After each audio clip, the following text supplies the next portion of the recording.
Okay, welcome everyone to the first VDAO Twitter Spaces. I'm really excited to welcome Marc Ziade and Rob Avis, co-CEOs of Fifth World. And as you know, Fifth World has been incubating VDAO for the last couple of years, and Rob and Marc have both been key in kind of helping us build out the DAO and really supporting with the DAO's vision and mission. And recently they were at South by Southwest and they did a presentation there on the soul and science of regenerative living.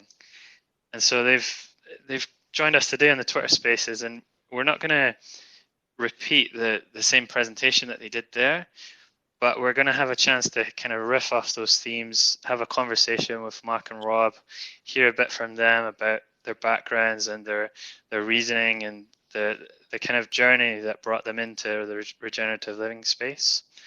And we'll explore that together. And at the end, we'll open up the floor and have space for everyone to ask questions and kind of expand out the discussion from there.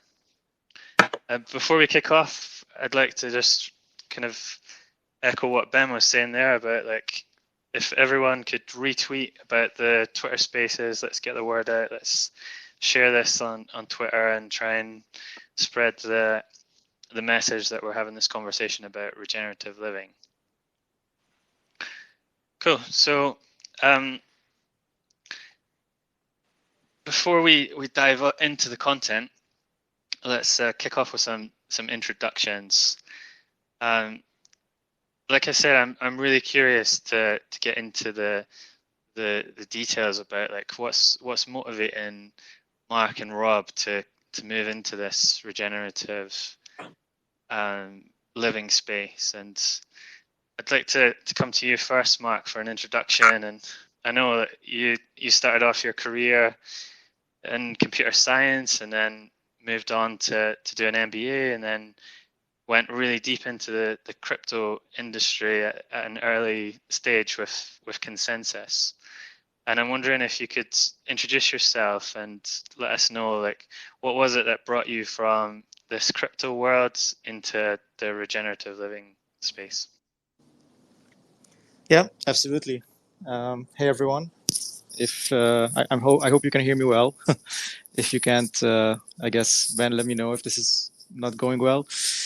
So yeah, you're right, Chris. I'm an electrical and computer engineer, and I started my career initially working on renewables and smart cities and smart grids, mostly in the GCC area, so in UAE and Saudi Arabia. And then from there, got into fintech for a short time before I discovered Bitcoin back in 2014, I think. And I got into the Bitcoin and the crypto rabbit hole in general. And it was around the time I was moving to New York to pursue my MBA. And as part of that MBA experience, I met Consensus early on in the stage of the company. So I think I joined Consensus initially part-time when I was doing my MBA, when Consensus was about 40 people. And I worked there for 4 years doing a bunch of things, but primarily focused and interested in crypto economics and how can we design resilient, decentralized digital systems, which is basically the main premise of crypto. And after I left Consensus, I stayed in touch with Joe Lubin, the founder of Consensus. And actually, through one of the chats we were having, he basically recommended I watch The Biggest Little Farm, which is a very nice documentary about regenerative agriculture. And so I watched that, and I was like, wow, this is really mind-blowing. And the similarities starting clicking in my head, in the sense that I was so interested in designing regenerative, symbiotic digital ecosystems. And I was watching basically this family in that documentary trying to do something very similar, but in real life and in the physical world. And and so it was just a hunch that there was something there, and I got a bit more involved. It was around the time Joe and Joe's brother Dave and Rob were also discussing Fifth World and starting Fifth World. And initially, it was focused on agriculture, and ultimately, as we all moved full time and started building this, we kind of realized that this is actually beyond just agriculture. Agriculture is a key part of it, but there's something bigger there, which is more about decentralizing physical infrastructure and building regenerative physical infrastructure in parallel to the digital systems that we're trying to build using Web3 and crypto. And I guess we're going to dive a bit more into what regen living means and what do we mean by expanding beyond agriculture. But let me just pause here, and I guess the conversation will naturally flow there. Sounds good. Thanks a lot, Mark. It sounds like when you were in the crypto space, you started to see some connections with the regenerative living world and the regenerative agriculture world, and I'm really excited to dive more into that as the conversation goes on. But let's come to you next, Rob. Like I know that at the early parts of your career, you were in oil and gas as an engineer, and I'm wondering if you can introduce yourself and give us a bit of insight into what it was that brought you from that world where you were extracting fossil fuels into regenerative living. Yeah, I started off actually before that even in the industrial food system.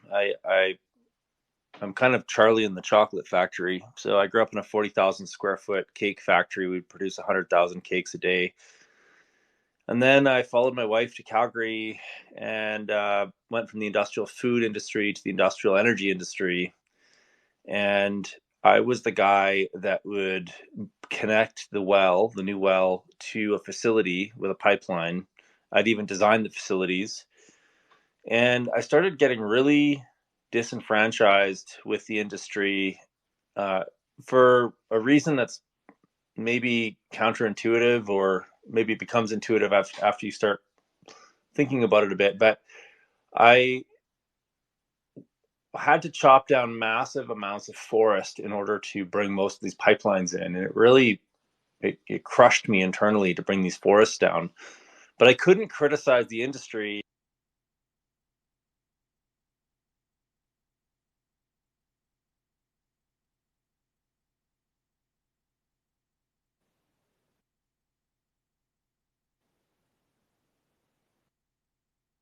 Did we? For humanity. And I couldn't find any alternatives. Nobody in.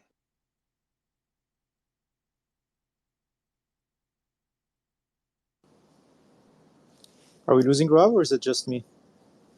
Yeah, I was wondering the same thing. I think Rob might be dropping in and out. Are you there, Rob? Yeah, I am. Can you guys hear me? No? Yeah, you're back. We lost you for a second. Okay. Where did I drop off? I think it was just after you were talking about like how it felt to cut down all those forests and when you were bringing in the pipeline. Yeah, so I mean, I was the guy that brought all the forest down, and it really crushed me internally because on the one hand, I was supplying a resource that I wasn't super stoked about bringing to market because of all the destruction that it caused, but I couldn't criticize the industry as a consumer consuming the product. So I felt really disenfranchised and unsure of what to do, and so I ended up getting a video in my inbox about this dude in the Jordan Dead Sea Valley, lowest place on earth, hypersaline soils, was able to completely regenerate a meaningless piece of land into this self-sustaining ecosystem. And I said, man, that's what I want to spend my life doing. Like, I don't want to maintain status quo. I want to help to move humanity's paradigm forward. And so I called my wife up and said, we got to quit our jobs and travel the world to try and find different narratives around how humans can be just as positive as we are negative. And so we studied renewable energy in Denmark for 6 months because we were energy people. Both of us, both my wife and I, are mechanical engineers. And then we said, the energy piece is maybe a little easier to solve than the food piece. We need to learn about how to power humans. And so that's when we found permaculture. And when we came back from 3 years of traveling and just retooling our toolboxes, we started Verge Permaculture, and we've taught thousands of people around the world how to regenerate ecosystems using small bottom-up solutions right around the world. And that's when Fifth World kind of popped up as an opportunity. And I ended up working for Joe and his brother out in Kamloops, British Columbia, designing a greenhouse for them. And we ended up in a conversation one evening, and I said, if we just had the resources of the financial system, or name your big corporation like Macintosh or Apple, we could regenerate the earth in a really short period of time. I think I said 10 years. I was being very aggressive there, trying to get the attention of Silicon Valley. And Fifth World was born. And so Fifth World was born out of this idea that if we could combine kind of the brilliance of systems design from permaculture and engineering with the crypto primitives of Web3, that we could create a coordination engine to empower individuals to make better decisions on a day-to-day basis and change humanity's paradigm and relationship with nature from the bottom up. Yeah, so it sounds like this paradigm shift has been really important to you on your journey, and from what you described, like going from the oil and gas industry right into the heart of the permaculture space and teaching people on how to kind of steward land and regenerate ecosystems, that's a huge paradigm shift. So I want to kind of double click on this idea of shifting paradigms. And this is a question to both of you, really. Like, there's this sense that we need to move into a sustainability paradigm, but globally this seems to be quite a challenge. There's a lot of pushback, and it's not really happening in some ways. Do you think it's realistic to talk about a regenerative paradigm? Mark, do you mind if I take this? Yeah, go ahead. To start with? Okay. So I think sustainability is aiming at the wrong thing. So if you came to me, Chris, and said, Rob, how's your marriage these days? And I came back to you and said, that's pretty sustainable. Would you feel sorry for me? Nobody wants to be in a sustainable marriage. And I think, like, when we think about our relationship with Earth, I don't think we want to be in a sustainable relationship with Earth, because what is it that we're sustaining? Are we sustaining ocean dead zones? Are we sustaining degraded river systems, degraded soils? Are we sustaining the nutrient collapse that's currently occurring? I think it's the wrong way to think about it. And so when we think about the sustainable paradigm, I think we actually have to kind of think about the world in three separate paradigms. So I think the world that the sustainable paradigm is trying to move away from is the degenerative paradigm. And so this is, extract at maximum rate, measure GDP, constantly increase shareholder value at any cost. And what we see now, after 10,000 years of doing this, maybe not the corporate kind of concept, but just the human paradigm that has existed for the last 10,000 years, especially now that we have fossil fuels and big machines and technology, is that we're leaving a swath of negative externalities behind us. And so that's the degenerative paradigm, is like, grow at any cost. Don't worry about negative externalities, because our money system can't really think beyond 30 years because it's inflationary.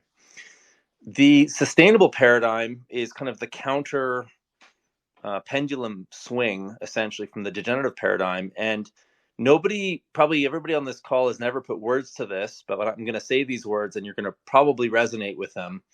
But the core message of the sustainable paradigm is that, if you read the news, if you go on Facebook and look at what's being posted there, Reddit. In fact, I read an article yesterday that made me feel this way again. you read these pieces on climate change and corals dying and oceans acidifying, and these articles just drop you at the end, and they make you just feel the worst. And the words that come to mind when you read these articles, which are everywhere, constantly pinging us indefinitely, like it's just like this nonstop cacophony of noise, is that humans are inherently destructive.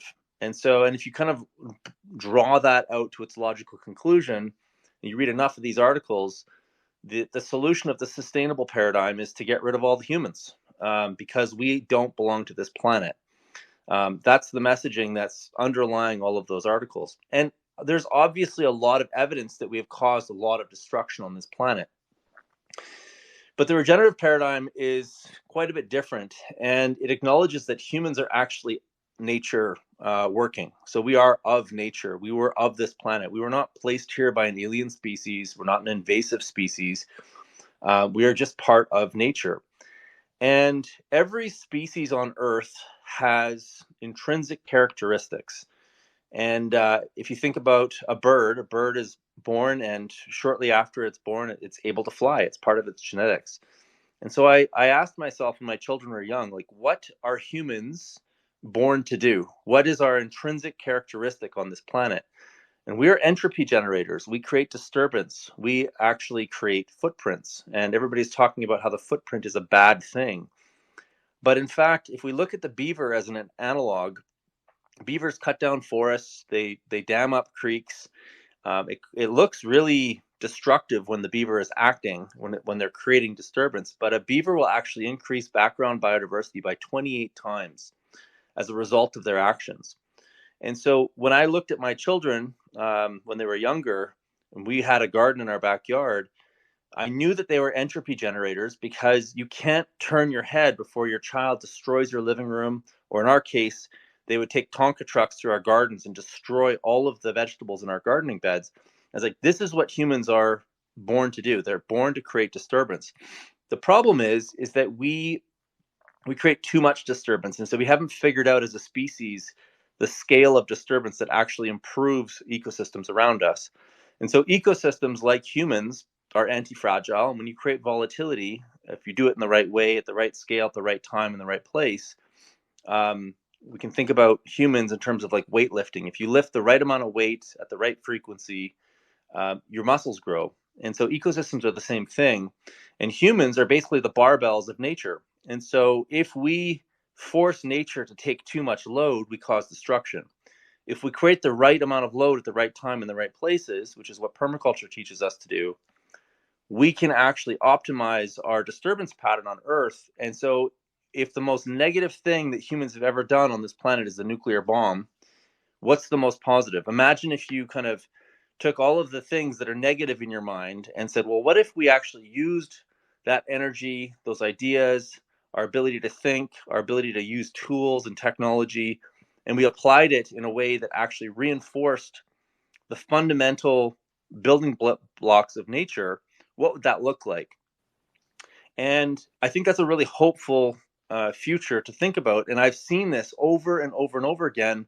When humans properly apply themselves, nature comes back at breakneck speed. She's just looking to find a collaborator in us versus constantly trying to control and dominate us. So just to quickly cap that up, the degenerative paradigm is based upon ego and like control.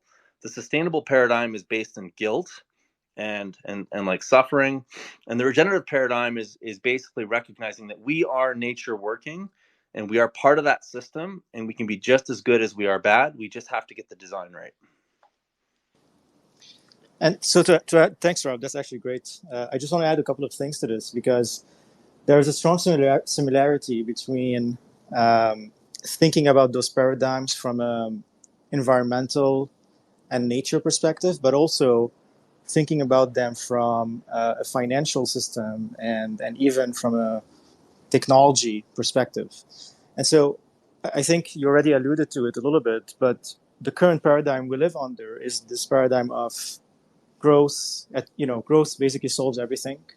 But the reality is that we are dealing with negative externalities, right? There are environmental impacts, there are societal impacts, there's a long list of negative impact that is being generated from this paradigm.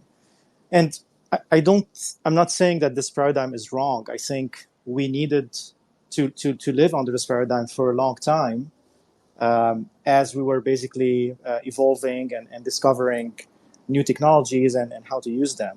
And I don't even think like maybe 100 years ago we had the capacity to think in systems the same way that we do today. And so the point here is that we're at the point where we do have a lot of technologies and solutions that allow us to kind of transcend this current paradigm into a new one, where we can start thinking about how do we build solutions that generate positive impact versus negative impact, or positive externalities versus negative externalities.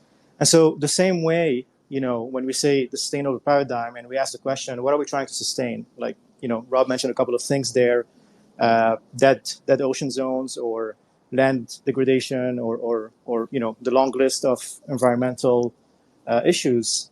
You can think similarly of the current financial system, right? Like, do we or should we sustain the current financial system the way it is, or should we actually come up with new financial systems, which is basically what Web3 and crypto is trying to do? You can also think similarly about the current Web2 model. Should we sustain that model, which ultimately leads to some form of strong centralization at the top and data harvesting, where users are basically passive.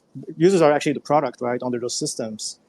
Or should we actually build a new system where users are owners and active participants, and where data and assets are not centralized at the top but decentralized and enable self-sovereignty over assets and data?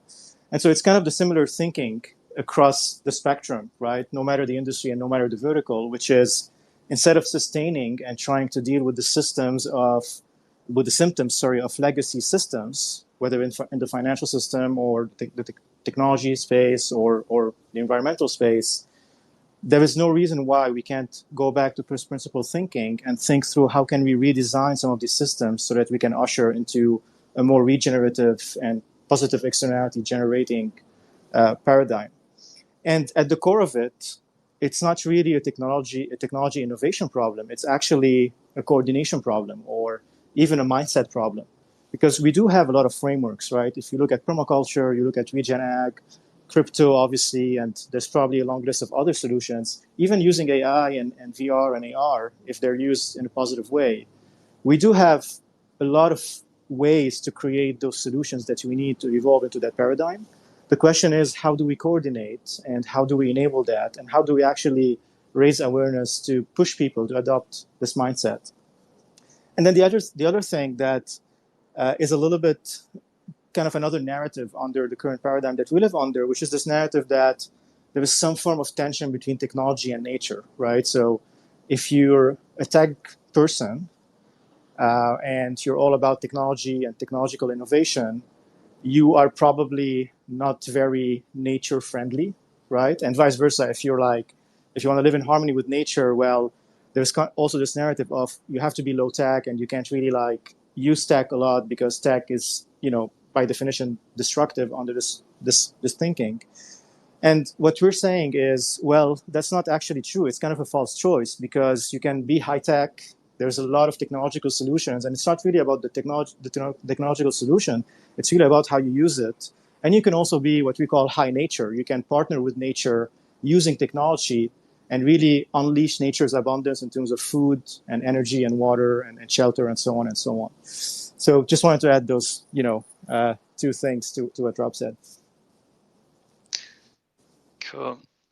I love that connection that you guys are making between the tech world and the world of nature, permaculture, ecology, and just the connections between the two, the mindset shifts, and the importance of approaching things within a regenerative paradigm like that.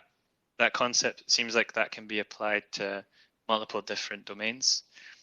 And also, before we moved on, I wanted to pick up on that symbol that you shared, Rob, of the beaver, like the ecosystem builder, the disruptor, but through disruption generates positive externalities for the rest of the ecosystem.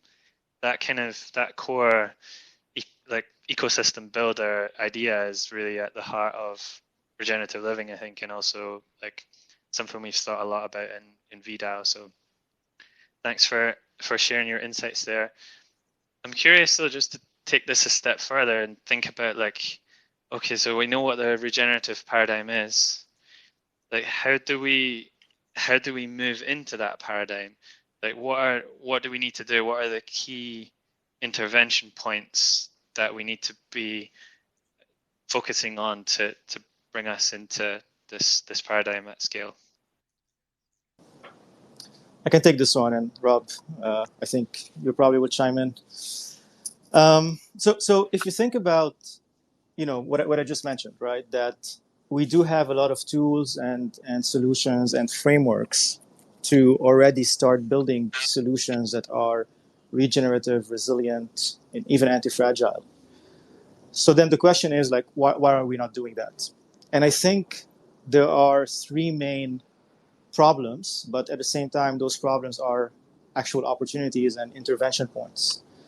The first one is awareness, right? I think a lot of people are worried about the climate, are worried about the environment, and they just don't know what to do about it beyond maybe buying some carbon credits or just maybe educating themselves. And the reality is that there is a lot, or there are a lot of bottom-up solutions that people can actually start implementing, even at the level of the household, to usher in that direction. And I think Rob has definitely tremendous experience in that, and I'll let him speak to that, and speak a bit more about one of the things that was mind blowing to me is how people have their lives transformed when they go through a permaculture design course, for example, and they realize that things are actually simpler, and there are things that you can act on today as an individual or even as a community rather than wait for the top-down government or big corporation-led initiative to do that. The second problem/opportunity is feedback. So I'm pretty sure a lot of people here on this Twitter space are using maybe a Whoop or a Fitbit or a Garmin, or maybe even have been to a Soul Cycle class or Orange Theory or any of those cycling classes. And what's interesting about those things is that the moment you start measuring metrics related to your body or to your performance, you start adapting, right? You want to do better. You want to improve those metrics. You want to figure out how to be more healthy, how to be more active, all of that. And so similarly, if we're able to come up with solutions that allow us to measure state changes in ecosystem health, or basically, kind of a Whoop or Fitbit for planet Earth, then we'll be able to unlock a lot of like behavioral changes just from the simple fact that humans will have a way to receive feedback about their behavior and adjust to it. And there's actually a couple of examples already in the market around that. So I live in New York, and one of the things I get from my utility companies in New York, I think it's Con Edison, is a monthly report that shows me my energy consumption level compared to my neighbors. And that's pretty interesting because then the moment I'm actually surpassing my neighbor's consumption, I start thinking, why did I do that? And what happened there? And how can I actually bring it back to the benchmark? And so it's actually the same kind of competitive/feedback loop that gets created that is pushing me to actually use energy in a more efficient way. And so if we're able to expand those types of feedback loops into other verticals and create a more holistic framework to measure ecosystem health, I think we'll be able to do a couple of things. So one thing we'll be able to do is just encourage people, or even in some cases force companies and governments to make effective changes and move into a more regenerative type of behavior. But more importantly, I think you can actually create competition in terms of regenerating ecosystems and ultimately incentivize regeneration. So if we're able at some point to assign a token, for example, to the state change in ecosystem health, you basically have a value for regeneration in that case. And if you're able to use it in the right way, you can actually incentivize regeneration. And this would be complementary to existing solutions that exist today, like carbon credits or RECs and some of the other solutions. And then the last intervention point, and that's something I spoke about earlier, which is kind of a problem, but also an opportunity today, is just collaboration and coordination leading up to innovation. And this is where, I think DAOs, or decentralized autonomous organizations, play a key part, because it's really kind of the evolution or the next step in terms of online coordination, right? So the internet and the information age was a step level change in the way humans coordinate. And since, Facebook was created, or even before that, AOL and MSN and all these tools, up until today, things have massively changed in terms of like how people come online, they form communities. I mean, there are so many examples in the gaming space where people actually become best friends just by playing games and streaming, and they've never met in real life. And obviously, DAOs are kind of the next step change in that direction, in the sense that now people can pull in resources, they can make collective decisions, and they can invest in specific solutions or assets to fulfill specific, objectives or mission. And if we're able to leverage those DAOs as a tools to really bring in communities that have like-minded individuals trying to find or trying to figure out how to build regenerative solutions for across the spectrum, from environmental to financial to technology related, we don't know where this could go, but I think there is a deep belief that it will lead to somewhere positive, in the sense that we will be able to figure out a lot of solutions that we can roll out and really kind of usher society in general in the regenerative paradigm space. So I think these are like really the three main intervention points. One thing I always like to use as a comparison to the last point, the DAO idea. And if you haven't watched Star Trek, you probably will not get it. But if you did watch Star Trek, the Discovery Starship is kind of a cool analogy to how we think about using DAOs to usher us into finding those types of solutions. And Star Trek is interesting because, on one hand, Star Trek is a good example of how, as a society, we're able to figure out how to live with planet Earth and then go beyond Earth to explore the universe. The other interesting analogy with Star Trek is that, the Discovery Starship uses the mycelium drive, which is basically using nature to generate energy to, explore space. And so DAOs are really similar. It's kind of an interesting analogy, because if we're able to find really that superpower of bringing people together and incentivize them to coordinate and collaborate, we can really go into exploring those new frontiers and really figuring out how to basically scale up regeneration at the planetary or even at the universal level. I love it. And we'll need to tell Kevin Iwaki that he can use mycelium for spaceships as well, right?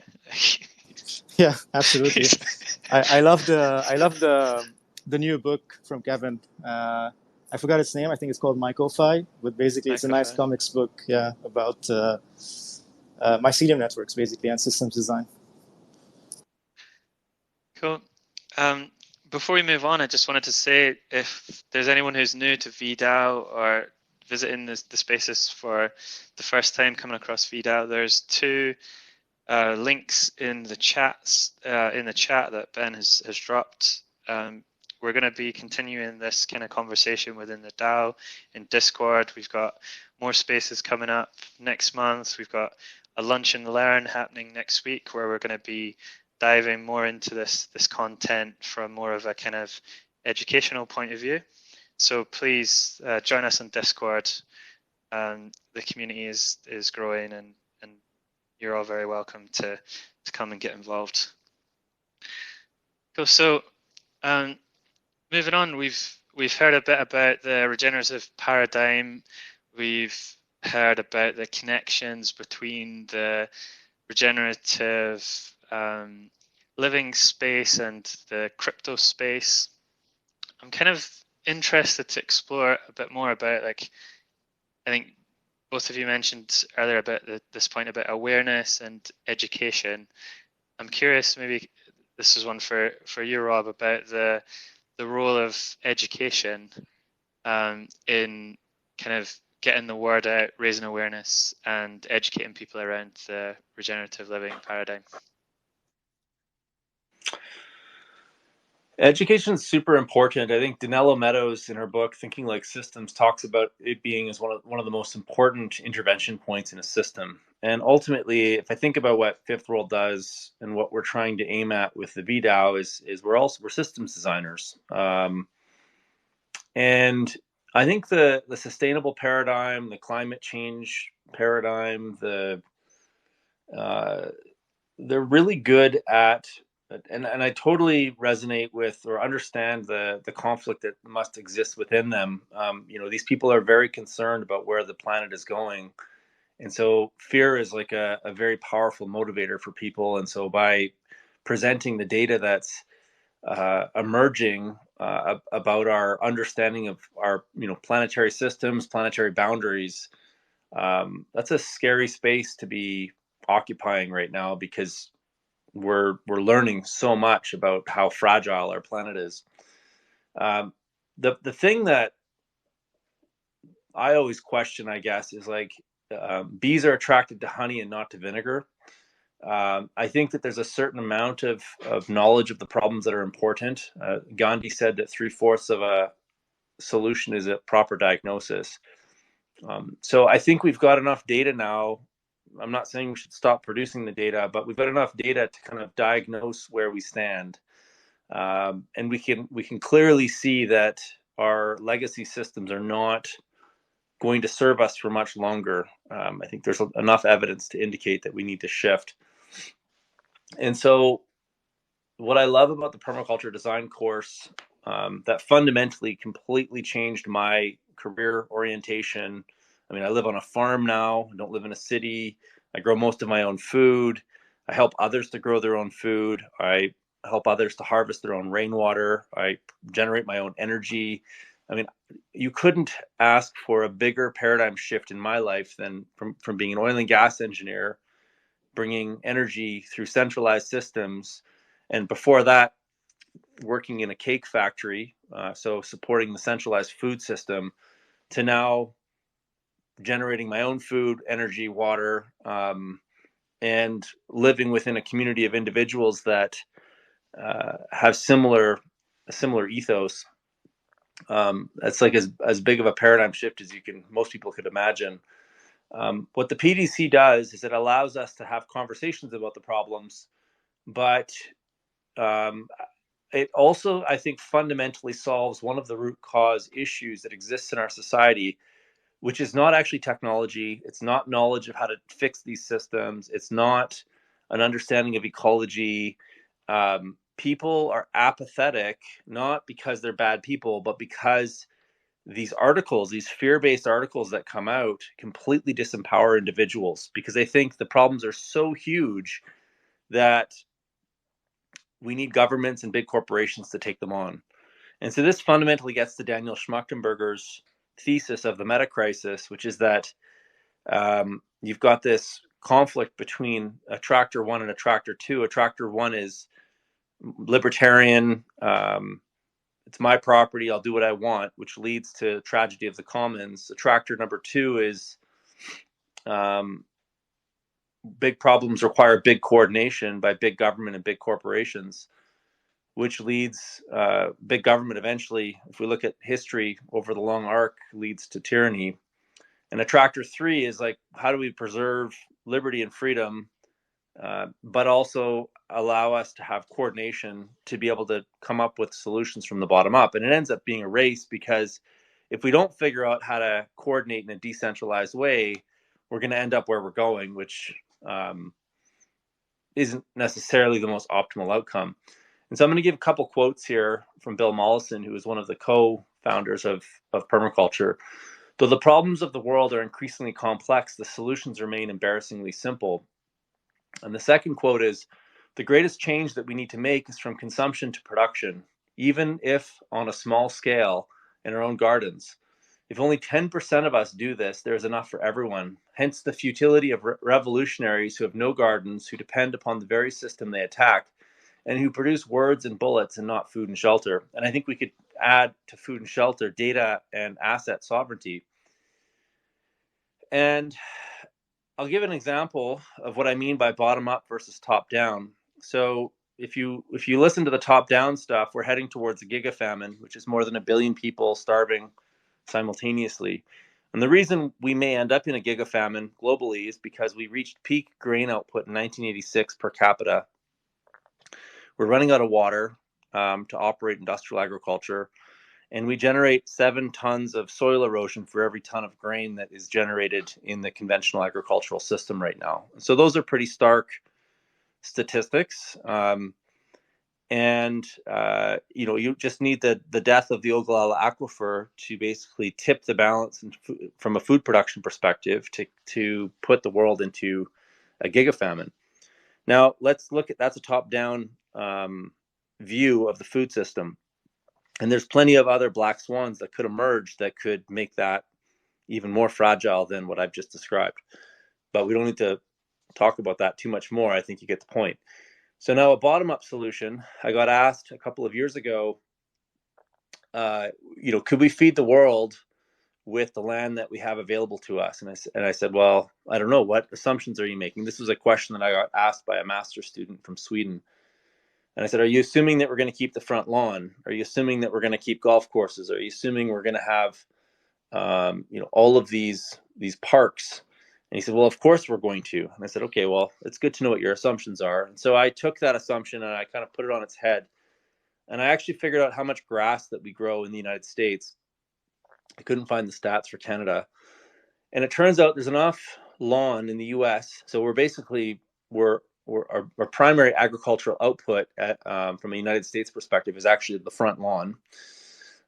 If we took all the resources, energy, and labor that goes into maintaining lawns, and we just used a reductionist approach to say, let's just pretend like that was all going to be grown to wheat, we'd all become gluten intolerant if all we grew was wheat, but we're just going to use it as a reductionist experiment.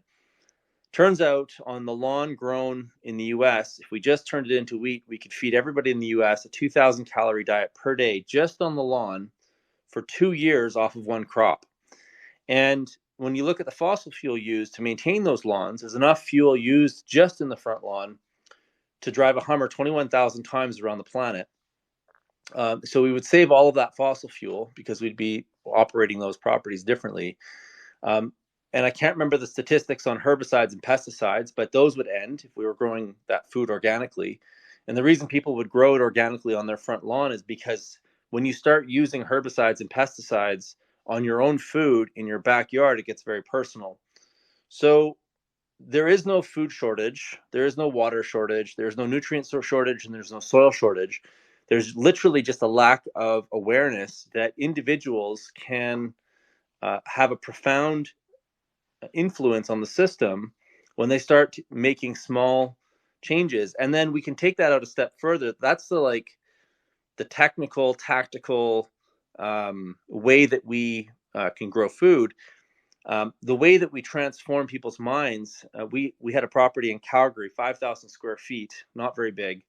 We grew most of the vegetables for 6 months of the year on that property when we were living there. We would host monthly, in real life, IRL experiences. We had a cob oven in the backyard. So I would fire that up using 2x4 cutoffs from Home Depot. And we would ferment some dough in the kitchen. And we'd invite 30 or 40 people from our community once a month for a pizza gathering at our house. And the people that came would come and pick the basil and the tomatoes out of the garden. They would pick the carrots and clean them. And then I would put them onto the pizza, bake them. It would take 30 seconds in this oven because it was so hot. And people would literally eat pizza with ingredients that came out of a garden 5 feet away that was picked within 30 minutes and then was in their belly. And this is what I mean about bees being attracted to honey and not to vinegar.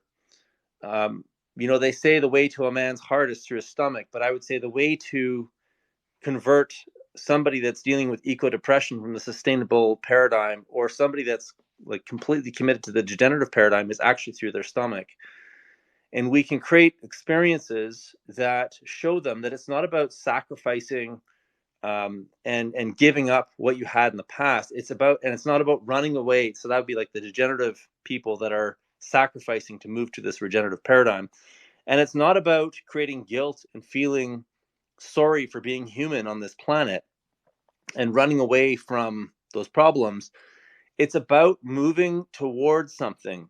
It's moving towards a better way of living, a higher quality of life, more nutrient dense food, better relationships with your community, um, joy at waking up to the song of the bird in the morning, as opposed to a diesel engine firing up next door and putting soot into the atmosphere. I mean, like, there are so many things to move toward as opposed to running away from.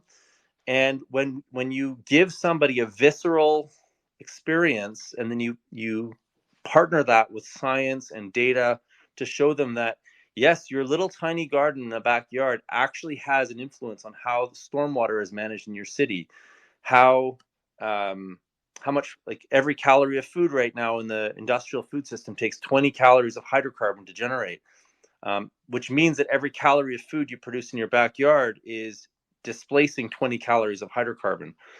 So it's about looking at the data in a slightly different way and empowering people to make better decisions, uh, that are not, based on smoke and mirrors, but are actually based on real things, and showing them that their little thing, their little intervention in their backyard actually has massive consequences, when positive consequences, when we work together as a community and we start to transform these systems. You end up with more money in your bank account or on the blockchain, better nutrient density in your body, more health, less disease. I mean, I could literally riff on this for an hour. It's just a better way to be. I love that. To be honest, I would quite like to continue the conversation for an hour, but we're kind of running short on time, so I'm conscious that I want to leave some space at the end for questions too. But just to recap about what you were saying on the education piece, it sounds like that experience of tasting the regenerative lifestyle is key for raising awareness and educating people on the potential and the kind of positive benefits of moving into this paradigm and approaching life in this way, in spite of all the concerning news and scary headlines that we can be confronted with. That experience is really going to drive people to want to learn more and raise their awareness about what's possible in terms of regenerative living. So before we move on to questions from the audience, I want to just ask both of you one final question, which is around this idea of a regenerative neighborhood. And I'd like to come to you first, Marc. And the question is, like, from your perspective, what would a regenerative neighborhood look like and feel like to you? And what would we see being used in a regenerative neighborhood?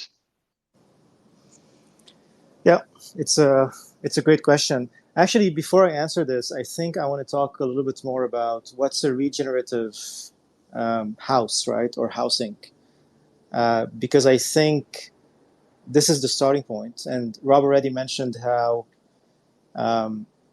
typical, U.S. suburban houses are basically designed around this concept of a house and a front or backyard lawn.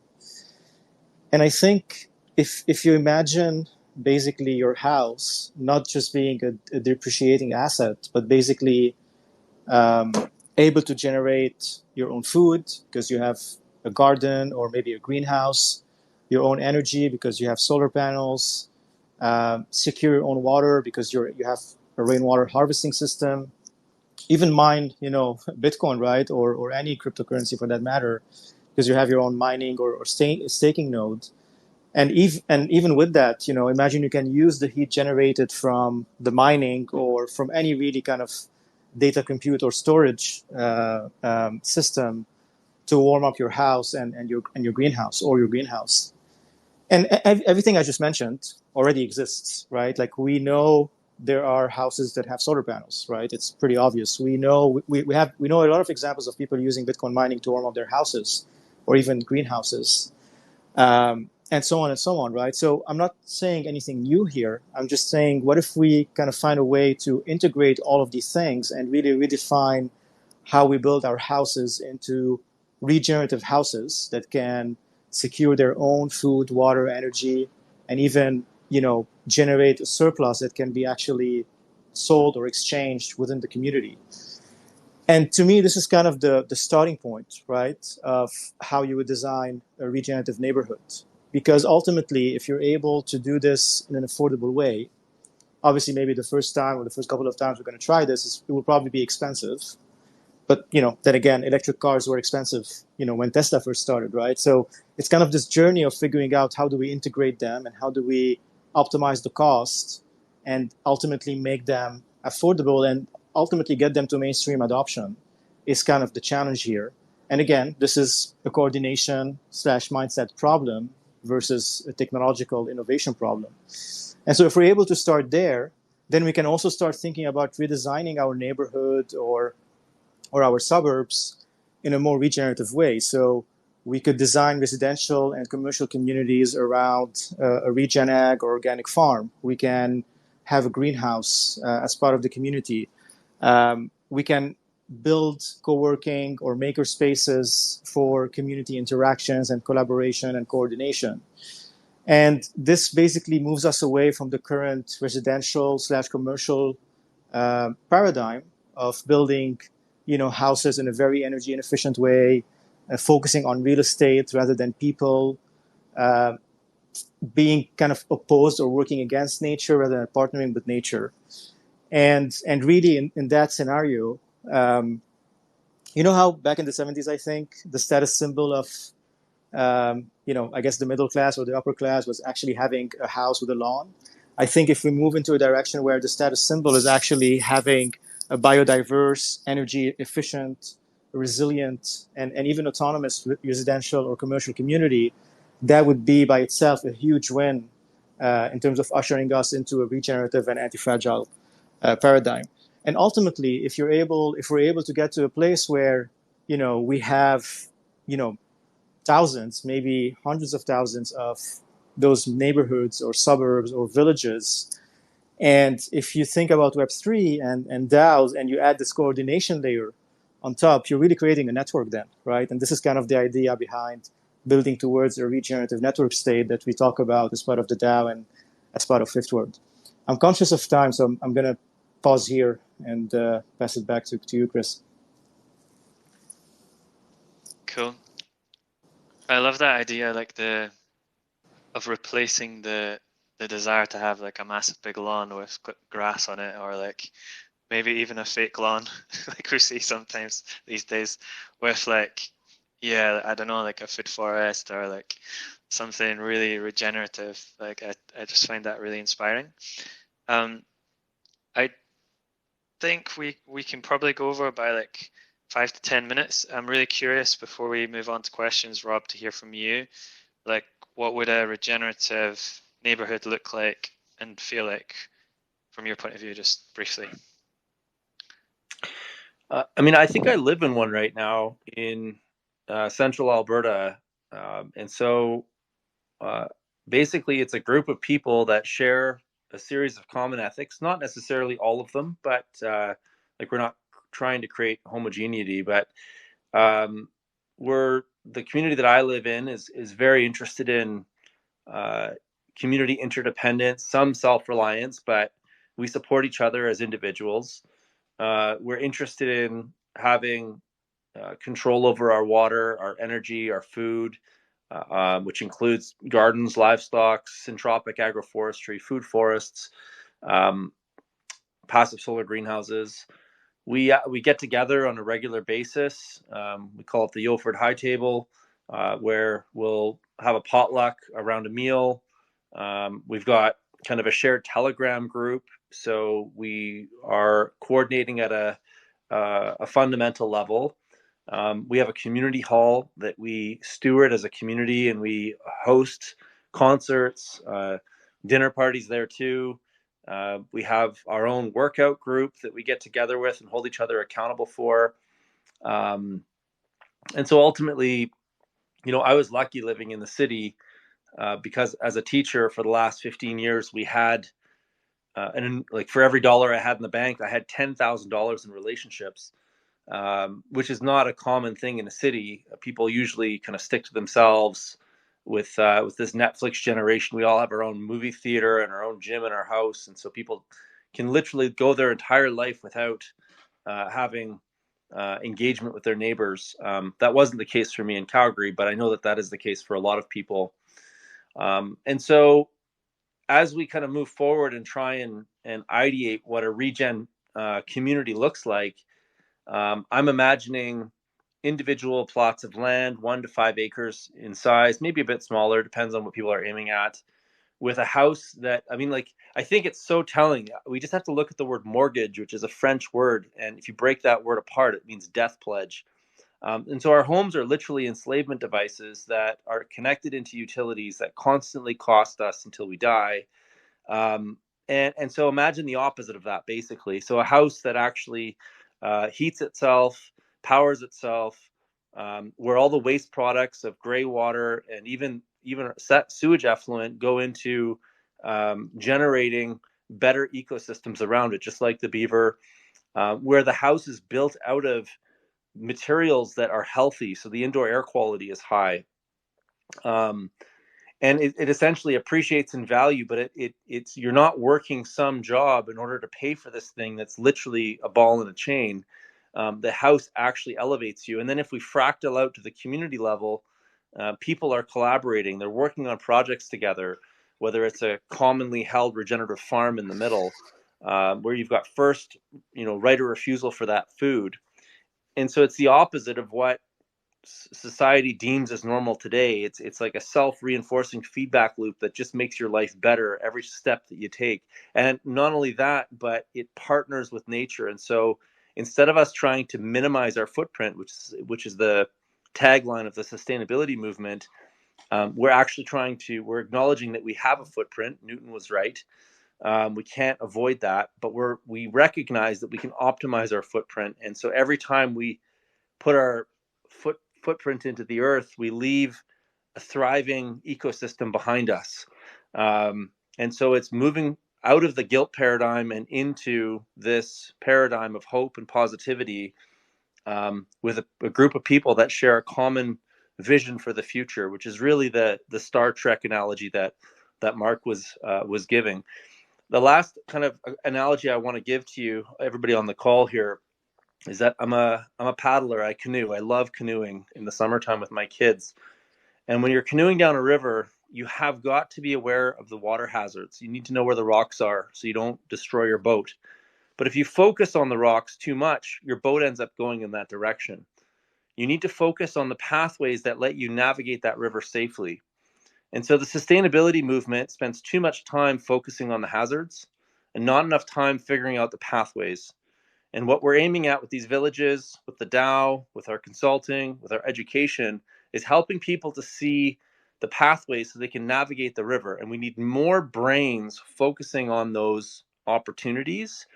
We don't necessarily know how to execute on them, but we know that with the right tools like the VDAO, which is essentially just a distributed, decentralized coordination mechanism that can help people of similar mind come together and solve these things, that we can steer the canoe in the right direction down that river and avoid basically sinking our boat because we're too focused on the problems. We have got to know the problems because we have to avoid them, but we also need to put an equal, if not more, emphasis into the solutions. Thanks a lot, Rob.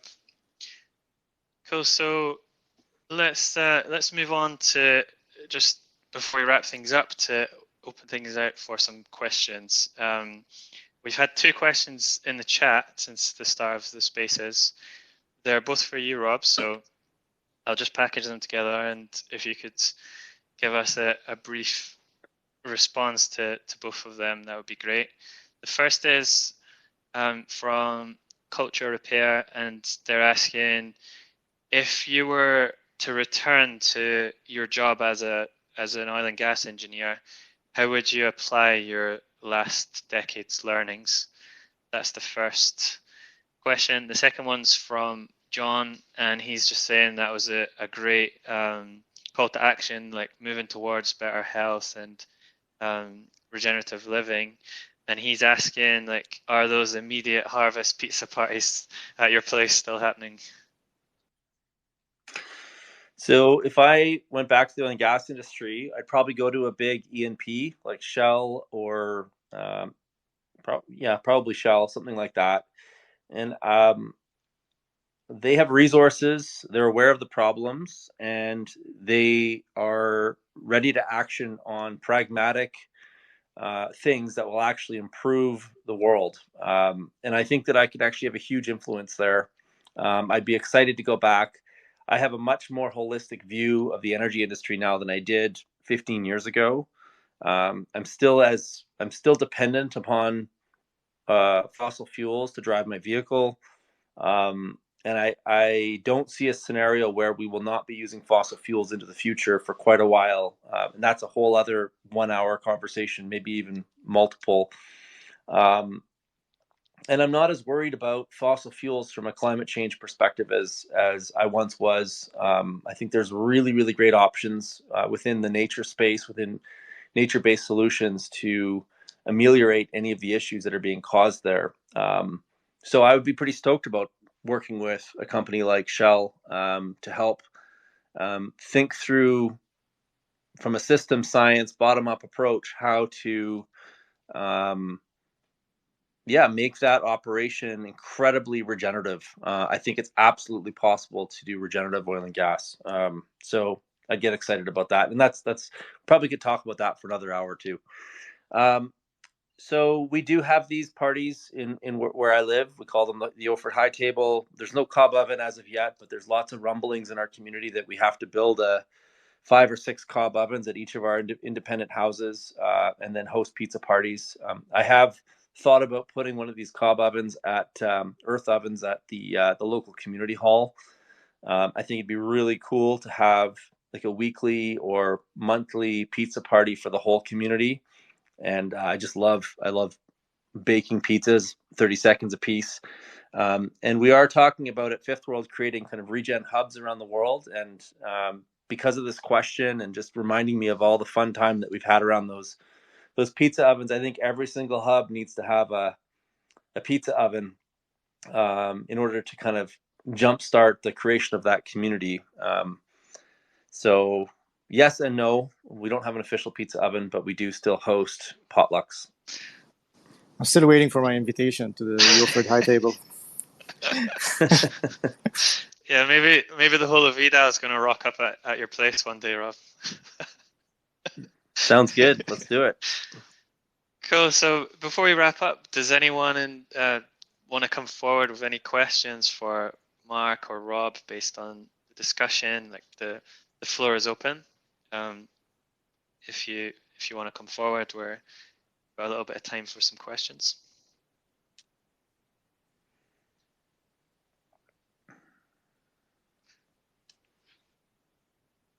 Cool. Well, I do have a question for Rob, actually. Can I ask? Go ahead. Yeah, go for it. So, Rob, how can we take what you guys did at Oford and scale it? Well, I just got unmuted. Funny you should ask, Mark, because I just wrote a document on how to scale regenerative hubs around planet Earth about a week ago. And I think we have a lot of the tools and resources through work Michelle and I did when we started the Calgary Permaculture Guild, which was a community group with 150 people that were meeting on a monthly basis, trying to figure out how to bring regeneration across the city. And I think what we need are enthusiastic individuals that share the ethos that we've started kind of uncovering in this this conversation, to basically put their hand up so that we can train them how to teach. So train the trainers and start creating your own independent but connected I call them, they'd be work nets that were connected to a network of regen hubs around planet Earth to build the regen army that, or Peace Corps, that empower individuals. And I think the piece that I think about most often after teaching thousands of people is there is an epidemic. It's a silent epidemic of eco depression that is shutting down people's minds. And so we need to create safe places for people to express their emotions, and with people that share common concerns, but then lift them back up again with examples and solutions of how positive we can be as a species. And I believe that we could create a massive movement, a community, an army, a Peace Corps around the world. And permaculture is often called the silent revolution because there's literally millions of people around the earth that are practicing permaculture. The sun never sets on this system, and that people just do it all independently on their own. We need to 10x or 100x that movement, which means, and I think we can do that using a combination of blockchain primitives, and really leaning into the fact that we're all so lonely, especially after COVID. People are itching and are hungry for real human connection. And I know it's possible because I've experienced it myself. And so we just literally need to find those people and set up cob ovens and start small introduction courses. And Mollison said this one thing that pissed me off more than anything else. I met him just before he died. And he said, and I said, Bill, I'm really struggling with how we scale up this, and like how Michelle and I kind of leave our oil and gas jobs and make a career out of this. And he said, Rob, you'll know that you're doing the right thing when the resources start pooling around you. And I was so mad at that. It's like, what kind of BS advice is that? And what I can say is that when we started taking action, when we started growing our own food, when we started hosting people at our house for dinner, not knowing who was going to show up, the resources pooled. And 15 years later, after basically being a cobbler making shoes for the last 15 years for everybody else, who shows up in my life but the co-founder of Ethereum and his brother and Mark and Chris and Ben and all the other folks at Fifth World, because they want the same thing. And so it's true, when you take small steps, they may seem insignificant at first. You may overestimate what you can do in a year, but you'll underestimate what you do in 5. And you'll know that you're doing the right thing when the resources start pooling around you. And that's a signal to double down your efforts and keep going. And I feel like after the last 15 years, there's a real momentum building in this space. And I said the other day, it's a good thing we've got so many great people around us right now, because I feel like we're literally sitting on top of a volcano that's ready to erupt. So if you're interested in participating, for the Web3 folks, the VDAO is a great place to initiate. It's free. You can read the manifesto there, see if you align with what we're talking about. We're having these conversations in Discord on a daily basis. If you're looking to get some empowerment and deal with your eco-depression and realize that we actually have all the solutions that we need, Verge Permaculture offers programs to teach people how to take care of this stuff on their own, in their own backyard. And you're surrounded with a community of individuals that are aiming at the right place. And if you need a bit of consulting help, we do that too. We can help you think through your opportunities, where with an engineer and a farmer in your corner to help think through those systems so you get it right the first time. And you don't have to use Fifth World. There's lots of other options out there. But we would love to work with you. And if you're interested, get in touch either through any of the channels or through email. Sounds good. Before we wrap up, I think, Gardner, you've got a question for Mark and Ben, yeah? Well, I hate to jump in after that resounding conclusion that Rob just provided. My question is more of kind of an action step for local municipalities. For instance, in my area, there's grants if you are replacing your lawn, for instance, with plants that are more sustainable and require less water. And I don't know if there's a game plan. It sounds like maybe you have these things already available or published where different communities can start to help nudge their elected officials to create these sort of grant programs for food forests or things like that. And how do you kind of help local municipalities, especially designers of communal spaces like town centers or playgrounds or things like that, move in this direction?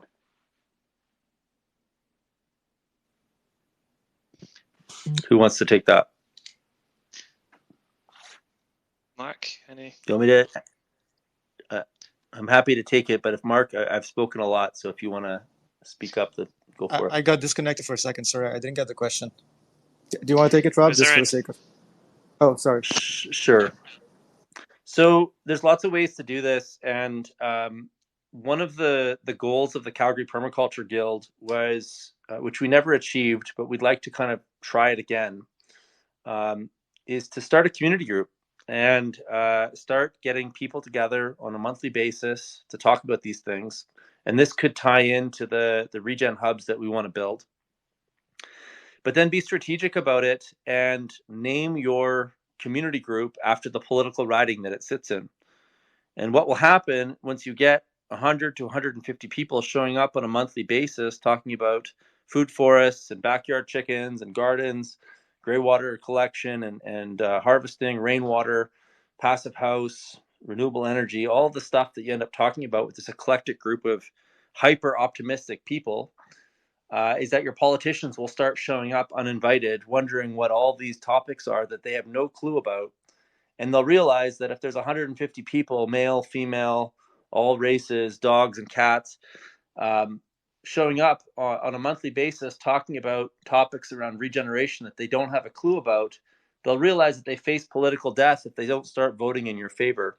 So instead of being activists and trying to be a thorn in their side, they'll start making decisions that's in the best interest of your group, because they recognize that 150 people represents a voting block within that district. So imagine having 10 Calgary Permaculture Ward 5, Calgary Permaculture Ward 6, Calgary Permaculture Ward 8. And all these groups are meeting different days of the month, talking about similar things. Politicians will start paying notice because they know that their job depends upon it, because we own our politicians and they own us. And we need to create more civic engagement. And I believe at the political level, we have the most ability to influence from the bottom up when we start talking about municipalities. It's much harder to do it at a provincial or state level or even a federal level. But if enough of us do it at the municipal level, eventually we have the ability to nudge the system in the direction that we want it to go. But it means that we have got to talk. We've got to communicate. We've got to commune around food, and we've got to create solutions and not add to the problem space that these people already are dealing with on a daily basis. Yeah, and to add to that, and sorry, Gardner, I just got caught up with the question. So yes, it's awareness. It's showing examples of it being done, which might be costly at first, but then, as part of this journey is to figure out how to make it less costly and more affordable.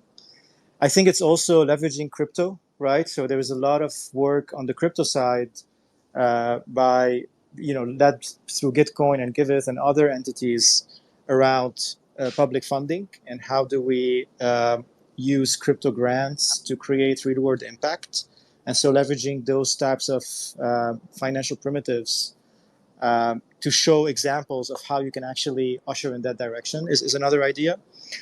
And in general, this is actually a very good question, because that's actually one of the problems that VDAO is trying to focus on and figure out, which is around how do we incentivize this? How do we provide grants to people?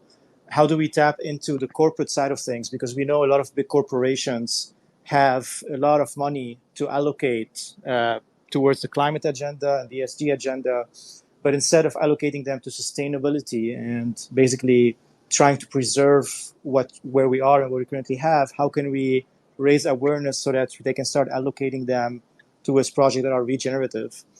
Rob and I went to a conference last September, I think September in Denver about regenerative agriculture. And in fact, we were actually quite surprised. There was a lot of investment activity in that space. Still not a massive space, like definitely niche, but growing and getting a lot of momentum. And there are actually people raising money to buy land to transform it into a regenerative land because they know they can generate real estate-like returns, but at the same time take advantage of carbon credits and also generate positive environmental impact. And so how do we take those models and bring them down to the level of the household and the individual, and then figure out how to finance those types of activities in your backyard, right? Rather than having to buy a 30,000 acres piece of land to do that. And that's really the premise behind Fifth Word, the company that Rob and I are leading. It's basically this. And this is actually why we moved from Regen Ag to Regen Living, because we felt like it's one problem to solve the agricultural problem, basically transforming massive pieces of land to regenerative. But then you're only solving one small element of it, because you still are dealing with the same supply chain issues to get to the end user. Some of the greenwashing that happens with organic will probably happen with Regen Ag, and so on and so on. And so our idea was, well, instead of just fixing the agriculture piece, why don't we actually distribute that mindset and make it accessible at the level of the household or the community, so that anyone within their backyard, within their community garden, their urban farm, can actually adopt those practices. And part of that challenge is, and that's something we talk about a lot and we're trying to figure out, is how do you actually finance all of this? So great question, and I don't think we have the perfect answer for it, but actually I think the goal of us collaborating and coordinating is to actually try to get to some of these answers together. Thanks so much. Great. Fantastic answers. Thanks a lot, Mark and Rob, and thanks for the questions that have been coming in. I'd just like to take this opportunity to thank Mark and Rob for joining us in this first VDAO Twitter Spaces. It's been a great conversation, and it feels like the start of many more conversations to come. So I'm looking forward to continuing this in the Discord. If you aren't already in there, please do join, guys. The link is at the top of the chat. We've also got our VDAO manifesto is live on vdao.io. I'd encourage you all to check that out and get a bit more insight into some of the ideas that are at the core of VDAO and the V community. But yeah, this is the first Spaces. We're going to have another one next month, and we'll have more information coming out about that very soon. We've also got a Lunch and Learn, which is coming up at this time next week, hosted by Rob, and there's going to be more information coming out about that very soon. So follow us on Twitter, join us on Discord, and keep up to date with everything that's happening around VDAO. We're really excited to have you all here today, and look forward to chatting again soon. Thanks a lot, guys. Thank you, Chris. Thanks all. Thanks, guys.